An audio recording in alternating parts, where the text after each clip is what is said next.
आप सभी को नमस्कार। आज का हमारा इकोनॉमिक्स का टॉपिक है मांग व मांग का नियम।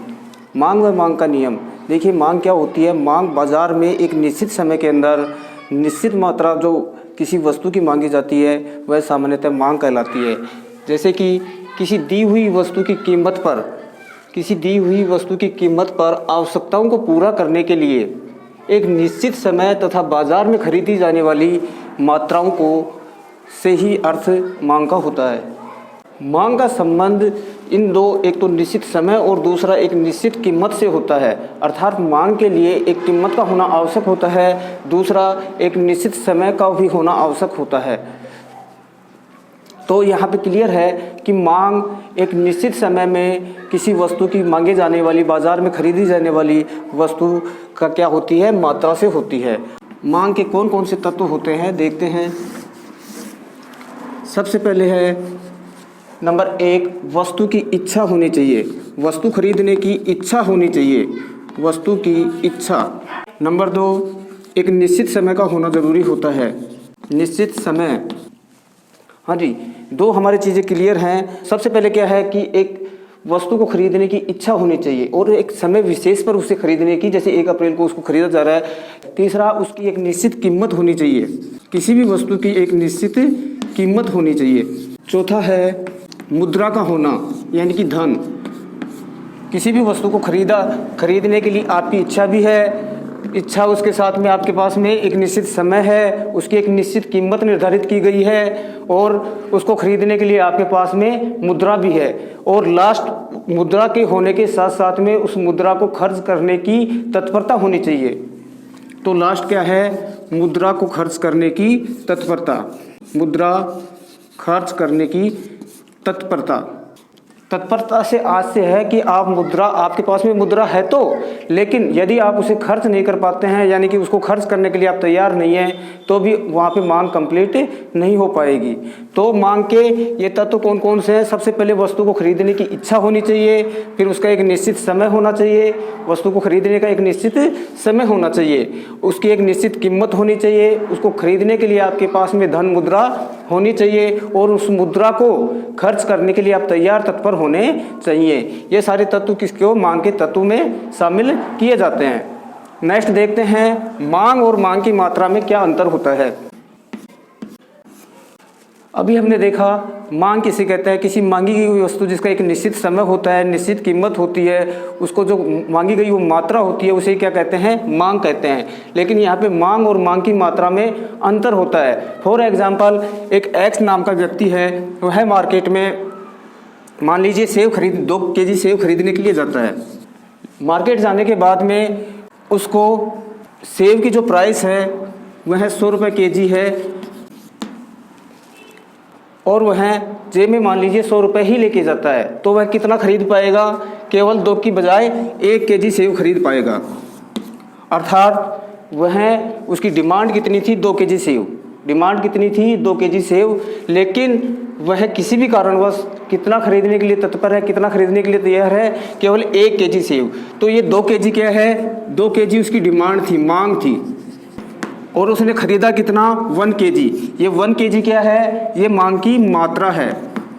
कहने का मतलब है जितनी आवश्यकता होती है, जितनी आवश्यकता है, जितनी उसकी वो क्या कहलाती है, मांग, और जितना वह खरीद पाता है या खरीदने के लिए तैयार है उसे क्या कहते हैं, मांग की मात्रा।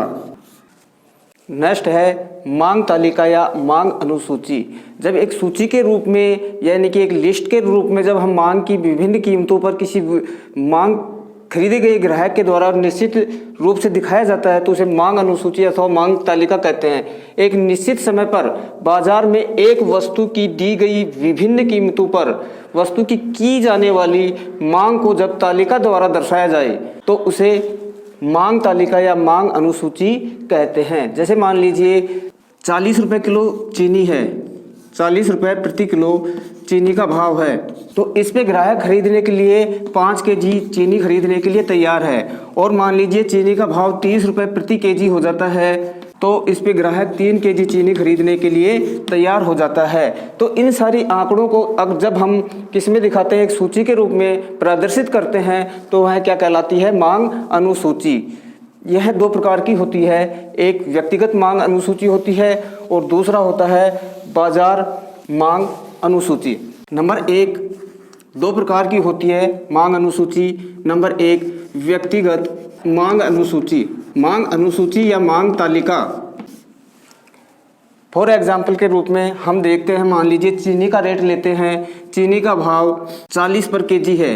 यहाँ पे हम प्राइस ले रहे हैं, कीमत, और फिर यहाँ पे हम देख रहे हैं डिमांड जो ग्राहक के द्वारा की जाती है, यानी कि उसको उपभोग पर इकाई, पर यूनिट। मान लीजिए चीनी 40 रुपये केजी है तो ग्राहक उसमें कितना खरीद पाता है, 1 इकाई, तो इसको 1 में सेव करेंगे। फिर चीनी का भाव 30 हो जाता है तो ग्राहक 2 इकाई खरीद पाता है। इसी प्रकार से उसका रेट गिरकर 20 रुपये हो जाता है तो ग्राहक 3 इकाई खरीद पाएगा, यानी कि 3 केजी खरीद पाएगा। इसी प्रकार से 10 हो जाती है तो ग्राहक यहाँ पे 4 यूनिट खरीद रहा है। तो इस प्रकार से इसको एक सूची के रूप में जब दिखाते हैं तो इसी को क्या कहते हैं, मांग अनुसूची या मांग तालिका। दूसरी है हमारी बाजार मांग अनुसूची। बाजार मांग अनुसूची। बाजार मांग अनुसूची में क्या होता है, जैसे व्यक्तिगत मांग सूची में केवल एक ग्राहक या एक व्यक्ति, एक उपभोक्ता का हम क्या करते थे, उसमें प्रदर्शित करते थे। तालिका में केवल एक ही उपभोक्ता के द्वारा उपभोग की गई सारी वस्तुओं के बारे में जानकारी एकत्रित करते थे। इसमें क्या होता है, प्रत्येक बाजार में जितने भी ग्राहक होते हैं उन सभी का मिलाकर जो सूची बनाई जाती है उसे क्या कहते हैं, बाजार मांग अनुसूची या बाजार मांग तालिका। एक तरफ हम कीमत ले लेते हैं और दूसरी तरफ लेते हैं उपभोक्ता। यह मान के चलते हैं कि मात्र ग्राहक बाजार में केवल 2 ही उपभोक्ता हैं तो उपभोक्ता ए और दूसरा हो जाएगा उपभोक्ता बी। बाजार में 2 उपभोक्ता उपलब्ध हैं, उपभोक्ता ए और उपभोक्ता बी। कीमत मान लीजिए 40 रुपये है तो उपभोक्ता ए सेवन कर रहा है 1 इकाई का और उपभोक्ता बी कर रहा है 2 इकाई।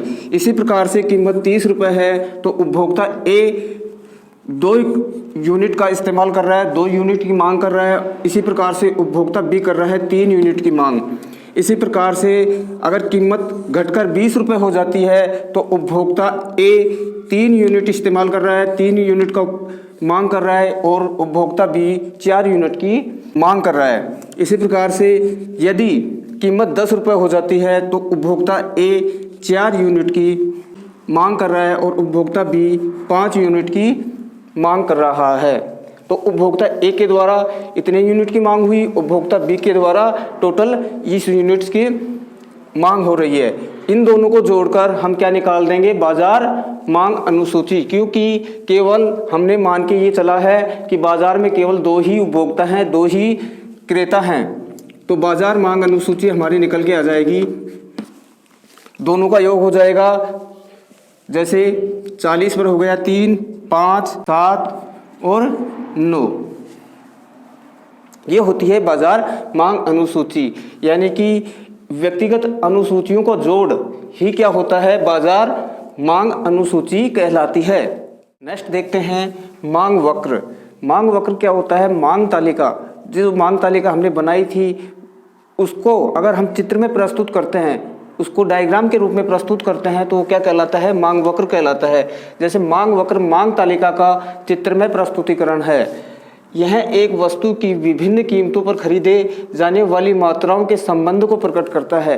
विभिन्न कीमतों पर खरीदी जाने वाली मात्राओं के संबंध को, कितनी कीमत पर कितनी मात्रा की मांग की गई है और कितना खरीदा गया है, इसको प्रकट करता है, जिसको तालिका के रूप में दिखाया गया था। और यदि उसी को हम डायग्राम के रूप में चित्र में प्रस्तुत करते हैं तो वह मांग वक्र कहलाता है। जैसे मान लीजिए इधर डिमांड और इधर ले लेते हैं प्राइस। हम यह मान के चलते हैं कि कोई उपभोक्ता यदि किसी वस्तु की कीमत 40 रुपये है तो वह 1 इकाई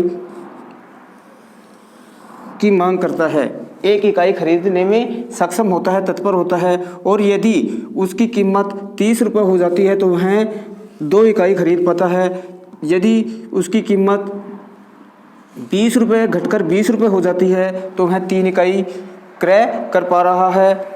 और इसी प्रकार से यदि उसकी कीमत 10 रुपये हो जाती है तो उसकी कितनी इकाई खरीद पाता है, वो 4 इकाई खरीद पाता है। तो जो मांग तालिका हमारी थी, अभी हमने जो मांग तालिका सीखी थी, उसी के हिसाब से हमने क्या किया, इसको चित्र में प्रस्तुत किया है। 40 पर उसकी 1 इकाई खरीद पा रहा है, 30 पर उसकी 2 इकाई खरीद पा रहा है, 20 पर वस्तु की 4 इकाई खरीद पा रहा है, 3 इकाई खरीद पा रहा है, और 10 पर वस्तु की 4 इकाई खरीद पा रहा है। मांग तालिका को ही हमने क्या किया, डायग्राम के रूप में प्रदर्शित किया है। यह मांग वक्र भी 2 प्रकार का होता है। जैसे मांग तालिका 2 प्रकार की थी, इसी प्रकार से मांग वक्र भी 2 प्रकार का होता है। एक व्यक्तिगत मांग वक्र और दूसरा होता है बाजार मांग वक्र।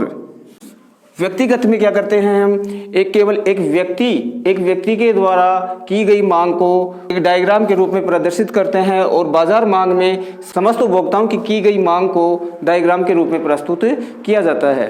देखते हैं डायग्राम बना के। जैसे देखिए, उपभोक्ता ए मान लीजिए किसी वस्तु की कीमत 40 रुपये है, तो वह 1 यूनिट इकाई इस्तेमाल कर रहा है, और उसकी कीमत 30 रुपये हो जाती है तो वह 2 यूनिट इकाई इस्तेमाल कर रहा है। इसी प्रकार से कीमत 20 रुपये होने पर 3 इकाई और 10 होने पर 4 इकाई इस्तेमाल कर रहा है। इसी प्रकार से उपभोक्ता बी मान लीजिए 40 रुपये किसी वस्तु की कीमत है, तो वह 2 यूनिट क्रय कर रहा है। इसी प्रकार से 30 रुपये होने पर 3 यूनिट और 20 रुपये होने पर वह 4 यूनिट। इसी प्रकार से 10 रुपये वस्तु की कीमत होने पर वह 5 इकाई मांग कर रहा है। तो इसी प्रकार से अब यह व्यक्तिगत है, उपभोक्ता ए की हमने डायग्राम है वो व्यक्तिगत है। इसी प्रकार से उपभोक्ता बी का यह व्यक्तिगत मांग वक्र है। इसी प्रकार से बाजार मांग वक्र करेंगे तो इनके द्वारा जो मांग की गई है, इस कुल मांग को जोड़कर दिखा देंगे तो वह बाजार मांग कहलाएगी, बाजार मांग वक्र। जैसे मान लीजिए, देखिए इन दोनों को योग को करेंगे। उपभोक्ता ए, यदि वस्तु की कीमत 40 रुपये है तो उपभोक्ता ए के द्वारा 1 इकाई का मांग की गई है। इसी प्रकार से उपभोक्ता बी द्वारा 2 इकाई की, यानी कि कुल बाजार मांग कितनी हो जाएगी, 2 + 1 3 इकाई। 40 रुपये यदि वस्तु की कीमत है तो कुल बाजार मांग कितनी होगी, 3 इकाई। इसी प्रकार से यदि कीमत 30 रुपये है, तो उपभोक्ता ए कर रहा है 2 इकाई और उपभोक्ता बी कर रहा है 3 इकाई, यानी कि 30 रुपये पे बाजार की कुल मांग हो जाएगी 5 इकाई। इसी तरीके से देखिए, यदि कीमत 20 रुपये आ रही है तो 20 रुपये पे उपभोक्ता ए कर रहा है 3 इकाई और उपभोक्ता बी कर रहा है 4 इकाई। कुल बाजार मांग कितनी होगी, 7 इकाई। इसी तरीके से देखिए, यदि वस्तु की कीमत 10 रुपये है तो उपभोक्ता ए द्वारा 4 इकाई खरीदी गई, 4 इकाई की मांग की गई। इसी प्रकार से उपभोक्ता बी के द्वारा 5 इकाई, कुल बाजार मांग कितनी होगी, 9 इकाई। अर्थात जितने भी उपभोक्ता हैं उनके व्यक्तिगत मांग वक्र का योग के आधार पे जो तालिका बनाई जाती, जो वक्र बनाया जाता है वो बाजार मांग वक्र होता है। अभी हमने मांग का अर्थ, मांग की अनुसूची क्या होती है, मांग व मांग की मात्रा में अंतर क्या होता है, इनके बारे में जाना। मांग का डायग्राम किस प्रकार से बनाया जाता है। अब देखते हैं मांग का नियम।